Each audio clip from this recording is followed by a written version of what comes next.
Hi hello friends, welcome back to mass lifestyle blog. ನೀವು ನೋಡ್ತಾ ಇರೋದು ಇದು ನಮ್ಮ ಸರ್ಜಾಪುರದಲ್ಲಿ ನಡೆದಂಥ ಅವರೇ ಬೆಳೆ ಮೇಳ.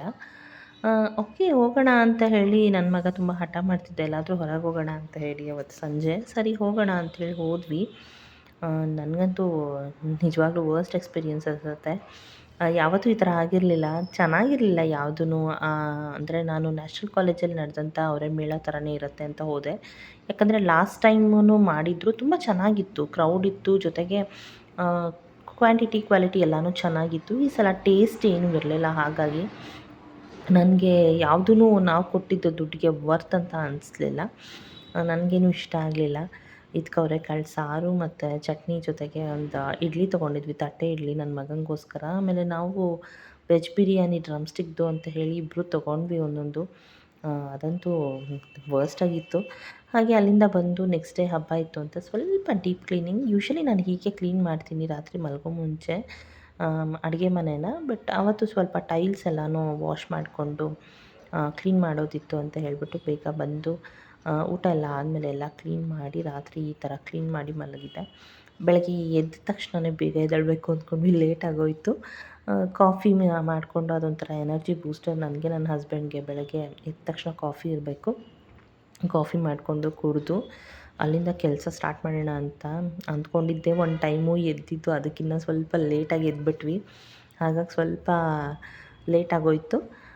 ಕುಡಿದ್ಬಿಟ್ಟು ಕಸ ಗುಡಿಸಿ ನೆಲ ಎಲ್ಲ ಒರೆಸಿ ಸ್ನಾನ ಮಾಡಿ ರಂಗೋಲಿ ಹಬ್ಬ ಅಂದ್ರೇ ರಂಗೋಲಿಯಿಂದ ಸ್ಟಾರ್ಟ್ ಆಗುತ್ತೆ.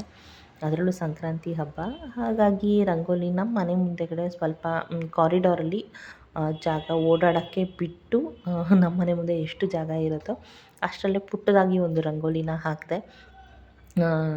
ಐ ಹೋಪ್ ಚೆನ್ನಾಗಿದೆ ಅಂತ ನನಗನ್ನಿಸ್ತು. ಬಟ್ ನಿಮ್ಗೆ ಹೇಗೆ ಅನ್ನಿಸ್ತು ಕಮೆಂಟ್ ಸೆಕ್ಷನಲ್ಲಿ ತಿಳಿಸಿ, ಹೇಗಿದೆ ರಂಗೋಲಿ ಅಂತ. ಹಾಗಾಗಿ ನಾನು ಒಬ್ಬಳೇ ಬೇರೆ ಅಲ್ವಾ, ದೊಡ್ಡ ರಂಗೋಲಿ ಎಲ್ಲ ಹಾಕಿ ಕಲರೆಲ್ಲ ತುಂಬ ಟೈಮ್ ಇರಲಿಲ್ಲ. ಹಾಗೆ ಸ್ಟವ್ಗೆಲ್ಲ ಪೂಜೆ ಮಾಡಿದೆ. ಲಾಸ್ಟ್ ವೀಡಿಯೋದಲ್ಲಿ ಒಂದರಲ್ಲಿ ಹೇಳಿದ್ದೀನಿ, ನಾನು ದೇವ್ರಿಗೆ ನೈವೇದ್ಯಕ್ಕೆ ಏನಾದರೂ ಮಾಡ್ತಿದ್ದೀನಿ ಅಂತ ಹೇಳಿದ್ರೆ. ನಮ್ಮ ಕಡೆ ನಾವು ಸ್ಟವ್ ಎಲ್ಲ ವಾಶ್ ಮಾಡಿ ಅದಕ್ಕೆ ಪೂಜೆ ಮಾಡಿ ಆ ನಂತರನೇ ಸ್ಟಾರ್ಟ್ ಮಾಡೋದು.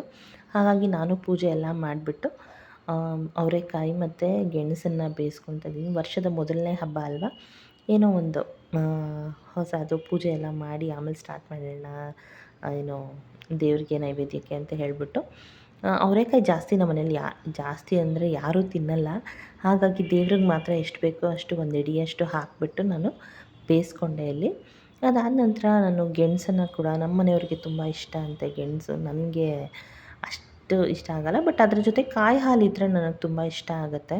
ಹಾಗಾಗಿ ಗೆಣಸು ಕೂಡ ಬೇಯಿಸ್ಕೊಂಡೆ. ನೆಕ್ಸ್ಟ್ ಡೇ ಅದಕ್ಕೆ ಕಾಯಿ ಹಾಲು ಮತ್ತು ಇದನ್ನು ಹಾಕಿ ಮಾಡ್ಕೊಳ್ಳೋಣ ಅಂತ ಹೇಳಿಬಿಟ್ಟು ಗೆಣಸನ್ನು ಬೇಯಿಸಿ, ಅದು ಸ್ವಲ್ಪ ಯಾಕೋ ಬಲ್ತಿದ್ದಂಗಿತ್ತು. ಬಟ್ ಬೇಯಿಸಿದ್ಮೇಲೆ ಅದು ಚೆನ್ನಾಗಿ ಅನ್ನಿಸ್ತು. ಸ್ವೀಟ್ ಪೊಟ್ಯಾಟೊ ಒಂಥರ ಆಲೂಗಡ್ಡೆ ಥರನೇ ಫುಲ್ಲು ಒಂಥರ ಸಾಫ್ಟಾಗೇ ಇತ್ತು. ನನಗೆ ಇದು ಬೇಯುತ್ತೋ ಬೇಯಲ್ವೋ ಅಂತ ಅಂದ್ಕೊಂಡೆ, ಬಟ್ ಚೆನ್ನಾಗಿ ಬೆಂದಿತ್ತು. ಅದ್ರ ಜೊತೆಗೆ ಕಾಯಿ ಹಾಲು, ನಾನು ನೆಕ್ಸ್ಟ್ ಟೈಮ್ ನಿಮಗೆ ಆ ರೆಸಿಪಿನ ಶೇರ್ ಮಾಡ್ತೀನಿ, ಕಾಯಿ ಹಾಲು ಹೇಗೆ ಮಾಡೋದು ಅಂತ. ತುಂಬ ಚೆನ್ನಾಗಾಗಿತ್ತು ಇದು ಕಾಯಿ ಹಾಲು ಮತ್ತು ಗೆಣಸು ಕೂಡ. ಇದು ಚೆನ್ನಾಗಿ ಬೆಂದರೆ ಚೆನ್ನಾಗಿರತ್ತೆ ತಿನ್ನೋಕ್ಕೆ ಕೂಡ. ಬಟ್ ಸ್ವಲ್ಪ ಸಪ್ಪೆ ಇತ್ತು. ಇಲ್ಲಿ ನಮ್ಮೂರ ಕಡೆ ಸಿಕ್ದಂಗೆಲ್ಲ ಸಿಗಲ್ಲ, ಬೆಂಗಳೂರು ಕಡೆ. ಅದಾದ ನಂತರ ನಾನು ಪೂಜೆನ ಮಾಡಿದೆ. ಪೂಜೆ ನೋಡಿ ಇಷ್ಟೇ, ನಮ್ಮದು ಸಿಂಪಲ್ ಪೂಜೆ. ಹಬ್ಬ ಏನೇ ಇದ್ರೂ, ಯಾಕಂದರೆ ನಮ್ಮ ಮನೇಲಿ ಜಾಗ ಅಷ್ಟೊಂದಿಲ್ಲ ದೇವ್ರ ಮನೇಲಿ ಎಲ್ಲ ಬೇರೆ ಫೋಟೋಗಳೆಲ್ಲ ಇಟ್ಕೊಳ್ಳೋಕ್ಕೆ. ನಾನು ಈ ಮನೆಗೆ ಬಂದು ಹೊಸದ್ರಲ್ಲಿ ನಾವು ಬೇರೆ ಅಂತ ಬಂದಮೇಲೆ ಸ್ಟಾರ್ಟ್ ಮಾಡಿ ತೊಗೊಂಡು ಬಂದಿದ್ದಂಥ ಹೊಸ ಫೋಟೋ ಅದೊಂದನ್ನೇ ಇಟ್ಟು ಪೂಜೆ ಮಾಡ್ತಾಯಿದ್ದೀನಿ. ಹಾಗೆ ಬಾಗಿಲಿಗೂ ಕೂಡ ನಾವು ಎಳ್ಳು ಬೆಲ್ಲ ಕಬ್ಬು ಎಲ್ಲನೂ ಇಟ್ಟು ಪೂಜೆ ಮಾಡಿ, ರಂಗೋಲಿಗೂ ಎಲ್ಲ ಪೂಜೆ ಮಾಡಿ, ಅದಾದ ನಂತರ ಇಲ್ಲಿ ನಾನು ಖಾರ ಪೊಂಗಲ್ಗೆ ರೆಡಿ ಮಾಡಿಕೊಂಡೆ. ಖಾರ ಪೊಂಗಲ್ ಮತ್ತು ಸ್ವೀಟ್ ಪೊಂಗಲ್ ಎರಡೂ ಮಾಡೋಣ ಅಂತ ಒಟ್ಟಿಗೆ ಬೇಯಿಸ್ಕೊಂಡಿದ್ದಾದಮೇಲೆ ಸ್ವಲ್ಪ ಸಪ್ರೇಟ್ ಮಾಡಿಕೊಂಡು ಇಲ್ಲಿ ಪಾಕ ಮಾಡಿಟ್ಕೊಂಡಿದ್ದೀನಿ. ಸೋಸಿಟ್ಕೊಂಡೆ ಅದನ್ನು. ಅದಕ್ಕೆ ಸ್ವಲ್ಪ ಅಕ್ಕಿ ಮತ್ತು ಹೆಸರುಬೇಳೆ ಏನು ಬೇಯಿಸ್ಕೊಂಡಿದ್ದೆ ಅದನ್ನು ಹಾಕಿಬಿಟ್ಟು ಕಾಯಿ ತುರಿ ಎಲ್ಲ ಹಾಕಿ ಸ್ವೀಟ್ ಪೊಂಗಲ್ಲು. ಅದಾದಮೇಲೆ ಖಾರ ಪೊಂಗಲ್ ಕೂಡ ಮಾಡಿದೆ, ಸೂಪರ್ ಟೇಸ್ಟಾಗಿ ಬಂದಿತ್ತು. ಅದ್ರ ಜೊತೆ ಕಾಯಿ ಚಟ್ನಿ ಮಾಡಿದ್ದೆ. ನೈಟ್ ಊಟಕ್ಕೆ ನಾವು ಹೀರೆಕಾಯಿ ಬೋಂಡ ಮತ್ತು ನನ್ನ ಮಗ ತುಂಬ ಇಷ್ಟಪಡ್ತಾನೆ ಅವಲಕ್ಕಿ ಅಂತ ಹೇಳ್ಬಿಟ್ಟು ಅವನಿಗೋಸ್ಕರ ಅವಲಕ್ಕಿ ಮಾಡಿದ್ದಾಯ್ತು ಅವತ್ತು. ಬೆಳಗ್ಗೆಯಿಂದ ಕೇಳ್ತಾ ಇದ್ದ ನಂಗೆ ಅವಲಕ್ಕಿ ಬೇಕು ಅಂತ. ಹಾಗಾಗಿ ಐ ಹೋಪ್ ಈ ವಿಡಿಯೋ ನಿಮಗೆ ಇಷ್ಟ ಆಗಿದೆ. ಹಾಗೆ ಇನ್ನು ಯಾರ್ಯಾರು ನನ್ನ ಚಾನಲ್ಗೆ ಸಬ್ಸ್ಕ್ರೈಬ್ ಮಾಡ್ಕೊಂಡಿಲ್ವೋ ಪ್ಲೀಸ್ ಸಬ್ಸ್ಕ್ರೈಬ್ ಮಾಡ್ಕೊಳ್ಳಿ. ಹಾಗೆ ನಿಮ್ಮ ಫ್ಯಾಮಿಲಿ ಫ್ರೆಂಡ್ಸ್ ಜೊತೆ ಶೇರ್ ಮಾಡಿ.